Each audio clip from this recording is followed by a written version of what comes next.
오늘 우리에게 주시는 하나님 말씀은 시편 94편 3절에서 11절 말씀입니다.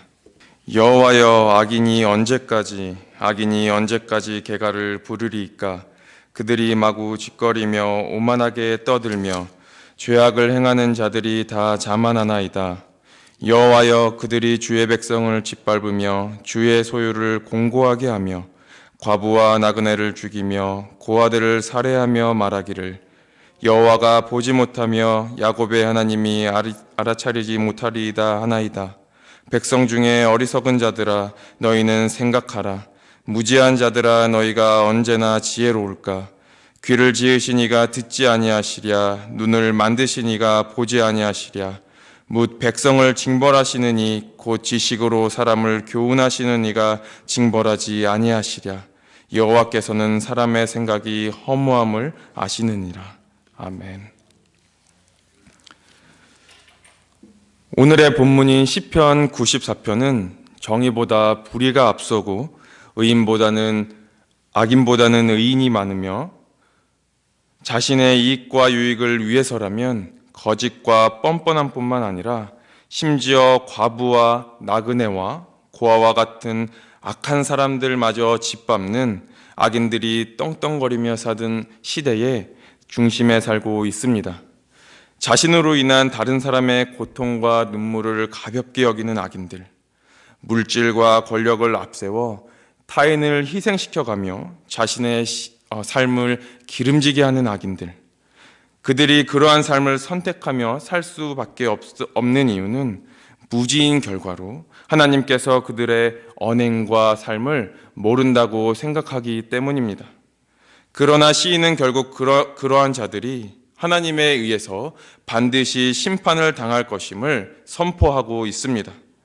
하나님께서 악인들의 악에 대해서 심판하신다는 것을 시인은 분명히 경험했기 때문입니다. 따라서 시편 94편은 우리에게 하나님의 백성들이 절망적인 상황 가운데에 어떻게 하나님을 신뢰했는지를 교훈하여 주고 있는 것입니다.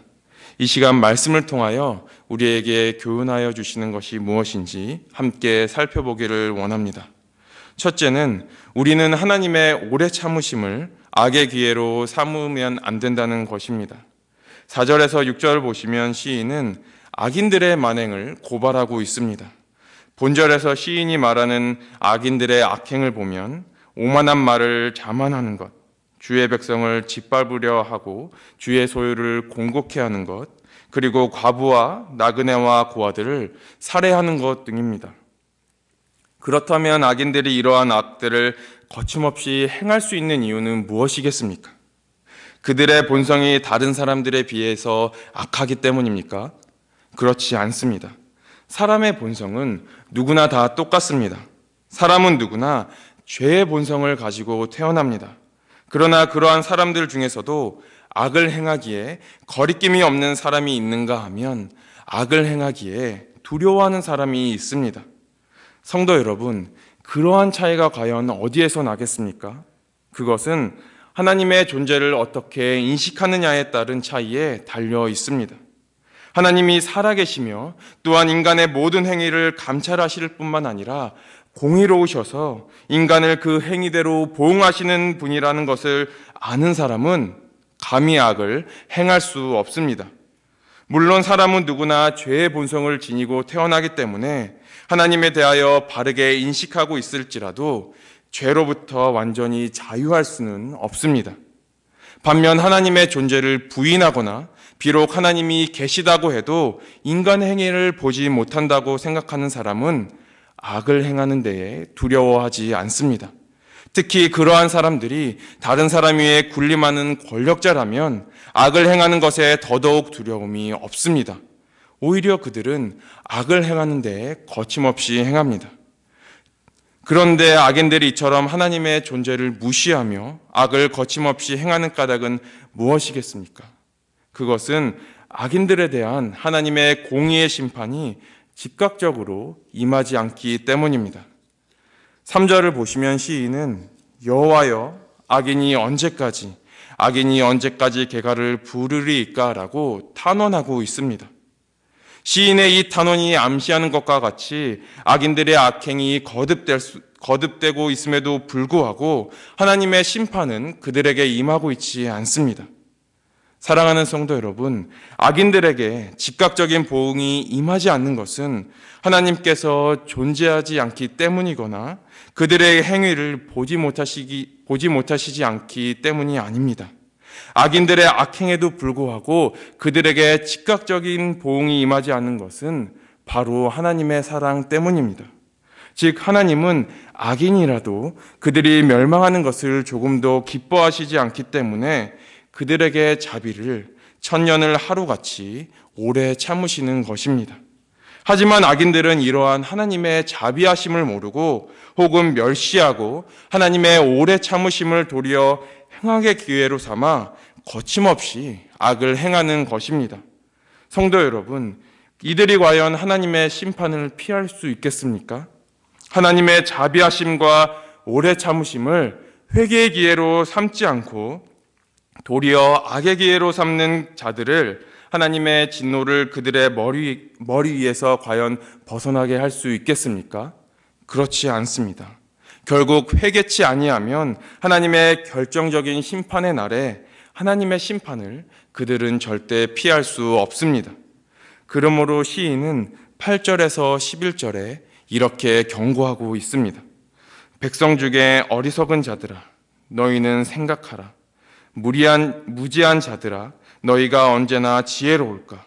귀를 지으신 이가 듣지 아니하시랴? 눈을 만드시는 이가 보지 아니하시랴? 뭇 백성을 징벌하시는 이, 곧 지식으로 사람을 교훈하시는 이가 징벌하지 아니하시랴? 여호와께서는 사람의 생각이 허무함을 아시느니라. 아멘. 사랑하는 성도 여러분, 우리는 악인들과 같이 하나님의 오래 참으심을 악의 기회로 삼는 어리석음을 담지 마시기를 주님의 이름으로 간절히 바랍니다. 우리는 우리에게 주어진 모든 삶의 기회를 거룩과 경건, 하나님의 말씀에 순종하며 이웃을 사랑하는 삶으로 채워나가시기를 주님의 이름으로 간절히 바랍니다. 둘째는 하나님의 감찰하심을 기억하시는 것이 경건과 거룩의 기초입니다. 7절을 보시면 시인은 말하기를 여호와가 보지 못하며 야곱의 하나님이 생각지 못하리라 하나이다 라고 탄원하듯 악인의 행태를 고발하고 있습니다. 이러한 본절의 내용은 물론 표면적으로는 이들이 하나님을 무시하는 악한 말을 고발하는 것이기도 합니다. 그러나 본문은 또 다른 의미를 내포하고 있습니다. 그것은 앞선 4절에서 6절에 열거한 악인들의 죄악들이 저질러질 수밖에 없었던 이유를 설명하는 것이기도 합니다. 즉 시인이 볼 때 악인들이 용납할 수 없는 갖가지 죄악을 범죄하였는데 그 원인이 바로 하나님께서 자신들의 행태를 보실 리 없다는 그들의 잘못된 판단에서 비롯된 것입니다.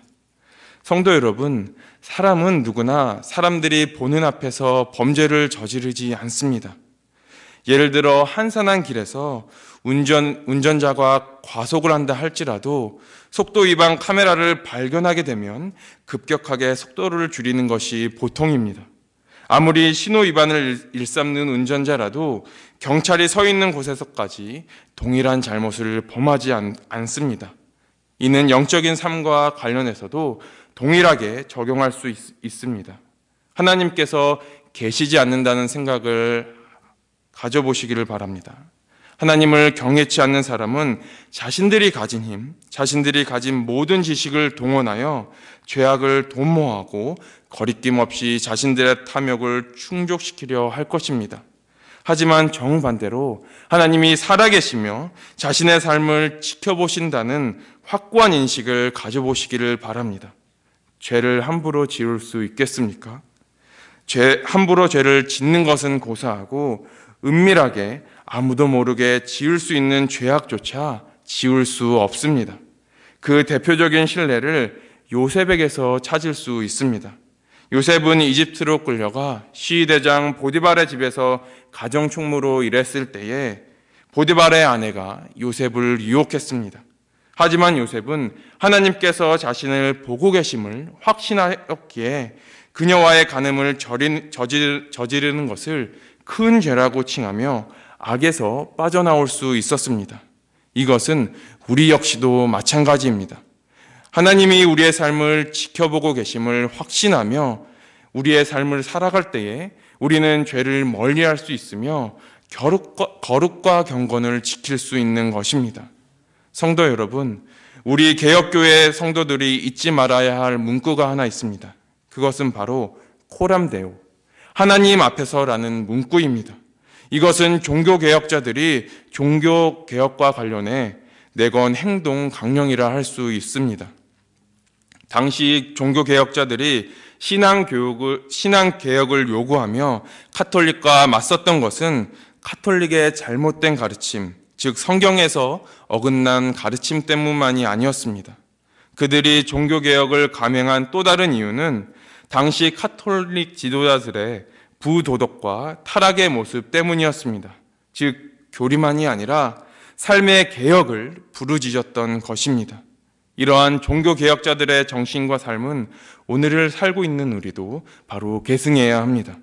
하나님의 백성인 우리는 하나님께서 우리를 감찰하시고 지켜보고 계신다는 것을 믿고 요셉과 같이 하나님 앞에서 살아가야 한다는 것을 분명히 기억하시는 여러분들 되시기를 주님의 이름으로 간절히 바랍니다. 그것이 패역하고 완악한 죄로부터 우리를 건질 것이고 거룩과 경건의 삶을 향해 나아갈 수 있게 하는 능력이 될 수 있을 것입니다. 사랑하는 성도 여러분, 하나님은 공의로우신 분이십니다. 하나님은 악인이라 할지라도 멸망하는 것을 원치 않으시고 기뻐하지 않기 때문에 오래 참으시지만 그들이 끝까지 회개치 아니하고 하나님의 자비와 인내를 결국 멸시하게 되면 결국 하나님의 심판을 피하지 못하게 될 것입니다. 그러므로 하나님의 백성인 우리는 악인들에게 고난을 당할 때에 하나님의 공의를 의심하지 마시고 하나님의 인자하심을 끝까지 기다리시고 인내하시기를 주님의 이름으로 간절히 바랍니다. 그리하여 믿음과 인내로 하나님의 약속을 상속받는 하나님의 백성이요 거룩한 성도의 모습을 사시는 우리 성도님들 되시기를 주님의 이름으로 간절히 바랍니다. 기도하겠습니다. 살아계신 하나님 아버지, 험난한 세상을 살아가면서 믿음으로 그리스도인으로서 살아간다는 것이 결코 쉽지 않음을 주님 고백합니다. 때로는 정의보다 불의가 먼저, 때로는 악인들이 승승장구하는 모습을 볼 때면 우리의 마음이 무너지고 우리의 마음이 참으로 아픕니다. 하지만 하나님, 우리의 모든 것을 아시고 또한 전지전능하신 하나님, 우리의 모든 것을 주관하시는 하나님, 우리의 도움이시여 우리의 방패 되신 하나님께서 그 모든 것을 지켜보고 계시고 우리의 곁에서 항상 우리를 지켜 보호하고 계신다는 것을 우리가 기억하고 잊지 말며 우리의 삶 속에서 언제나 주님을 기억하며 주님의 말씀대로 순종하며 주님의 말씀에 우리가 기뻐하며 하나님이 원하시는 삶을 살아가는, 그리하여 온전히 하나님께 영광을 올려드리는 우리가 되어질 수 있도록 주님 인도하여 주시고 함께하여 주시옵소서. 바라옵기는 오늘 하루 삶을 살아갈 때에 우리의 삶을 하나님 앞에서 살아가는 삶을 살게 하여 주시고 온전히 주님께서 기뻐하시고 주님께서 원하시는 삶을 살아가는 오늘 하루가 될 수 있도록 인도하여 주시옵소서. 그리하여 먹든지 마시든지 무엇을 하든지 하나님께 영광 올려드리는 삶을 살아가는 오늘 하루가 되게 하여 주시옵소서. 그리하여 주님께서 우리에게 보여주신 사랑을 우리의 삶의 자리에서 이웃들에게 또한 가정 그리고 사회에서 주님의 사랑을 실천하는 오늘 하루가 되어질 수 있도록 주님 인도하여 주시고 함께하여 주시옵소서. 모든 것 주님께 맡겨드리며 우리의 생명이시여 우리의 구원자 되신 살아계신 예수님 이름으로 간절히 기도합니다. 아멘.